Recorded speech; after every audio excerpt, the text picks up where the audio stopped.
নমস্কার বন্ধুরা, আমি অম্বিকা মণ্ডল নতুন একটা ব্লগ ভিডিওতে সবাইকে স্বাগত জানাই। খুব ছোট্ট একটা ব্লগ ভিডিও, তাই কেউ স্কিপ করে দেখো না, তাহলে কেউ কিচ্ছু বুঝতে পারবে না।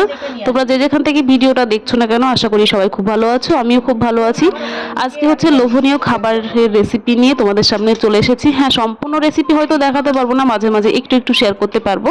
তো একটা দিদির বাড়িতে গিয়েছিলাম, সেখানে কি কি খাওয়া দাওয়া করেছি সেটাই তোমাদেরকে শেয়ার করছি। চলো আমি বলে দিই। এখানে হচ্ছে দিদিভাই ফ্রাইড রাইস বানিয়েছে, সেটাই তোমাদেরকে শেয়ার করলাম। শুধু ফ্রাইড রাইস না, সাথে অনেক কিছু রয়েছে। আর এখানে দেখো চালতা বানাচ্ছে মাসিমণি, আর সাইডে দেখো টমেটো, তারপরে আমসত্ত্ব, খেজুর সব কিছু রেডি হয়েছে। চাটনি বানাবে, চাটনির কথা শুনলে আমার জিভে জল চলে আসে, এখনই জল চলে এসছে।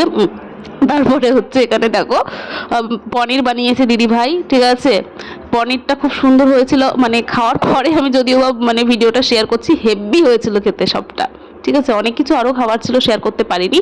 আর এখানে দেখো দিদি ভাই এখানে ছাতুর মধ্যে কি কি দিয়েছে যেটা বলছে, কি বানাচ্ছে সেটা না বলে বলছে লিপটি বানাচ্ছে, ঠিক আছে। এটা ছাতুটার ভেতরে রসুন, পেঁয়াজ, লঙ্কা, আদা সব গ্রেট করে দিয়েছে, তারপরে আমের আচার দিয়েছে, দিয়ে ভালো করে ওটাকে মেখে নিয়েছে। মেখে দেখো এখানে আটা মেখেছে, আটাগুলো মেখে একটা গোল গোল করে শেপ দিয়ে নিচ্ছে, ঠিক আছে। তার ভেতরে এই যে মাখানো তোমার হচ্ছে ছাতুটা দিয়ে দেবে, দিয়ে ভালো করে তেলে ভেজে নিতে হবে, তাহলে লিপটি রেডি হয়ে যাবে।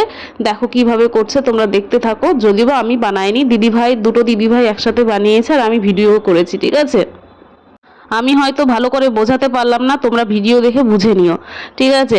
আর টকের কথা শুনলে কার কার জল আসে, আমার তো ভীষণ আসে। সব কিছুর ভেতরে টক রয়েছে আর মুখের মধ্যে জল চলে আসছে। তো দেখো লিপটিটাকে কি সুন্দর করে শেপ দিয়ে নিল। এখন সবগুলো একইভাবে শেপ দিয়ে নেবে। তো অনেকগুলো লিপটি বানানো হয়েছিল, এখনও কিছুটা বাকি রয়েছে লিপটির শেপ দিতে, ঠিক আছে।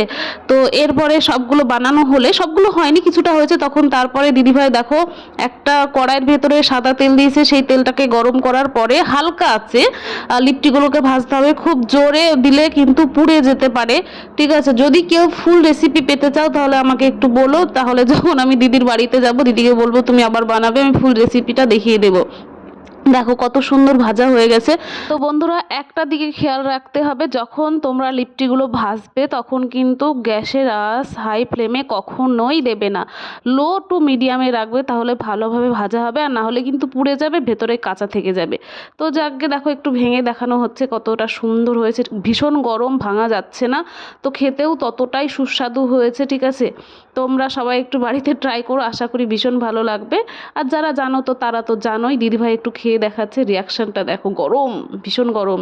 তো তোমরা এতক্ষণ যারা যারা ভিডিওটা দেখলে তারা তাদেরকে আমার তরফ থেকে অসংখ্য ধন্যবাদ। মাসিমণিও খেয়েছে, আর এই যে দিদিভাইটা মেন রেসিপি, মানে মেন কুক মাস্টার, ঠিক আছে, কুকিং মাস্টার। তো যাকগে, ভিডিওটা ভালো লাগলে লাইক কমেন্ট শেয়ার করতে কিন্তু ভুলো না। আর এই যে দিদিভাই কিন্তু এখানে দেখো আমলকির আচার বানিয়ে আমাকে দিয়েছে, সেটা আমি এখন খাই, আমার রুমে আছে। দিদিভাই তোমাকে থ্যাংক ইউ, অনেক অনেক ভালোবাসা। এখানে চালতার আচার, উফ জিভে জল চলে এসেছে। চলো টাটা, বাই বাই।